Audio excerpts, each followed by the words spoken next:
Hey guys, welcome back to Priya Sura's heart. இது வியாழக்கிழமை நைட்டுங்க. செம மழை. மொட்டை மாடியில் ஏதோ அடைச்சிருச்சு போல், அதனால் தண்ணியெல்லாம் படி வழியாக வர ஆரம்பிச்சிருச்சு. அதனால் எங்கள் வீட்டில் திடீர்னு ஒரு அருவி க்ரியேட் ஆகிடுச்சு.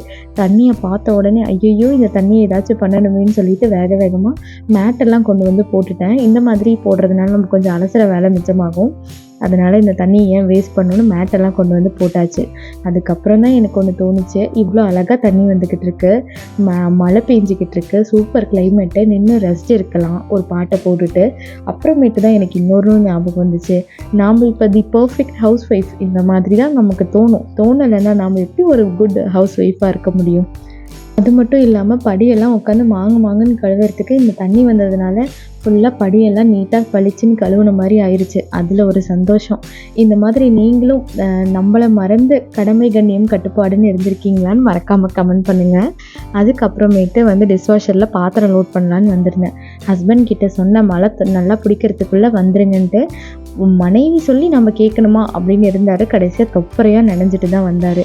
கேட்டதுக்கு சிரித்து மழுப்பி சமாளித்தாச்சு. அது முடிச்சுட்டு அதுக்கப்புறமேட்டு வந்து கிச்சனெல்லாம் க்ளீன் பண்ணிட்டு பால் சூடு பண்ணிவிட்டு சிஸ்டமில் கொஞ்சம் வேலை இருந்துச்சு, அமேசான் சேல் பார்த்து.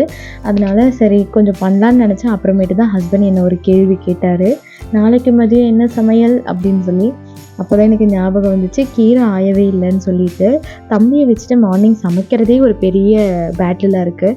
இதில் எங்கே நம்ம அப்போ பொறுமையாக கீரை ஆஞ்சு செய்கிறதுக்கு? அதனால் டைம் ஆனாலும் பரவாயில்ல அப்படின்னு உட்காந்தாச்சு. இந்த மாதிரி ஓவர் டைம் பார்க்குறப்ப ஒரு பாட்டை போட்டு விட்டுருவேன்.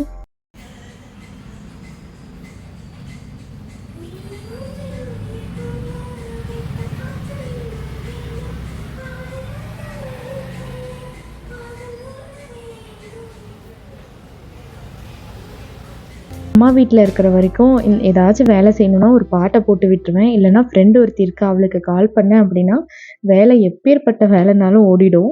ஆனால் இப்போ நம்மளை பார்த்துக்கவே டைம் இல்லை, நாம் எங்கே போய் அவங்களுக்கு கால் பண்ணுறது? மாதத்துக்கு ஒரு முறை தான் ஃபோன் காலுங்கிற மாதிரி ஆயிடுச்சு. இந்த மாதிரி பாட்டு கேட்டுகிட்டே செய்கிறது உங்களுக்கு பிடிக்குமா? நீங்கள் எப்படி பண்ணுவீங்க அப்படின்னு மறக்காமல் கமெண்ட் பண்ணுங்கள். இது என்ன பாட்டு அப்படின்னு தெரிஞ்சிச்சுனாலும் மறக்காமல் கமெண்ட் பண்ணுங்கள். அதை முடிச்சுட்டு சரி இருந்தாலும் வேலை முடிச்சிடலாம் அப்படின்னு சொல்லிட்டு வந்துட்டு சிஸ்டமில் வேலை செய்கிறதுக்கு டைம் இல்லை. அதனால் சும்மா அமேசான் இந்த பட்ஜெட் மட்டும் போட்டுட்டு போயிடலாம் அப்படின்னு சொல்லிட்டு அதை மட்டும் முடிச்சாச்சு. அவ்வளோதான், கடையெல்லாம் க்ளோஸ் பண்ணிவிட்டு தூங்க போயாச்சு. அடுத்த வீடியோவில் பார்க்கலாம். டாட்டா.